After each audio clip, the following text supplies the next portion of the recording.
အားလုံးမင်္ဂလာပါဒီနေ့ကျွန်တော်ပြပြမှာဒီ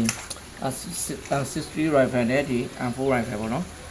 ဒီကောင်လေးကျွန်တော်ဒီနေ့ပြပြမယ်ဘယ်ကောင်ပို့ပြီး rate တာတယ်ပြီးတော့ဘယ်ကောင်ပို့ပြီး damage ထိတယ်ဆိုတာကိုပြပြမှာဖြစ်ပါတယ် okay အားလုံးပဲ live ပဲကြည့်ရှုပြီးတော့ like လုပ်ဖို့မမေ့နဲ့နော် okay ကျွန်တော်ပြပြကင်မှာဒီနေ့ကျွန်တော်နည်းနည်းရှင်းပြနေနေချင်နော်ဒီ M4 နဲ့16ကျွန်တော်နည်းနည်းပြပြမယ်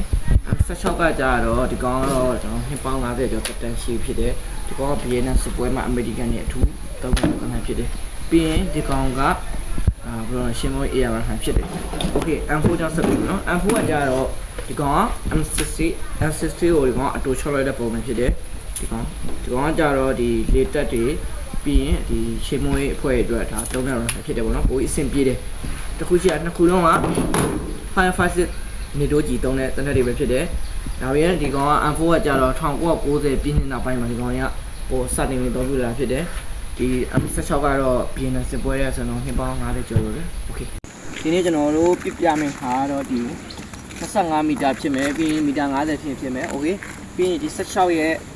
range နဲ့ M4 ရဲ့ rate ဘယ်ကောင်ပို့ပြီးတော့ damage တာတယ်ဘယ်ကောင်တာတယ်ဆိုတော့ကျွန်တော်နေရိုက်ပြမှာဖြစ်တယ်ပြီးရင်ကျွန်တော်နေပြပြမယ်အရာကတော့လောဆယ်ကျွန်တော် target မရှိရတဲ့အတွက်ကျွန်တော် only get နှစ်ခဲဖြစ်ပါတယ် only get နှစ်ခဲကို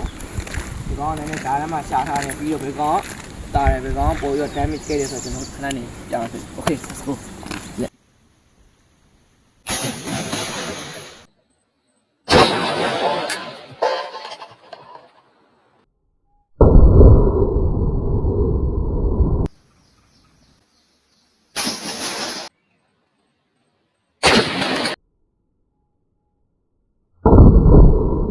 okay ဒီနေ့ဆိုတော့ကျွန်တော်ပြပြသွားတာလေးကိုသဘောကျမှာလို့ထင်တယ်အဲဒီတော့ကျွန်တော်ရဲ့ channel လေးကို like လုပ်ဖို့မမေ့ပါနဲ့ subscribe လုပ်ပါတည်း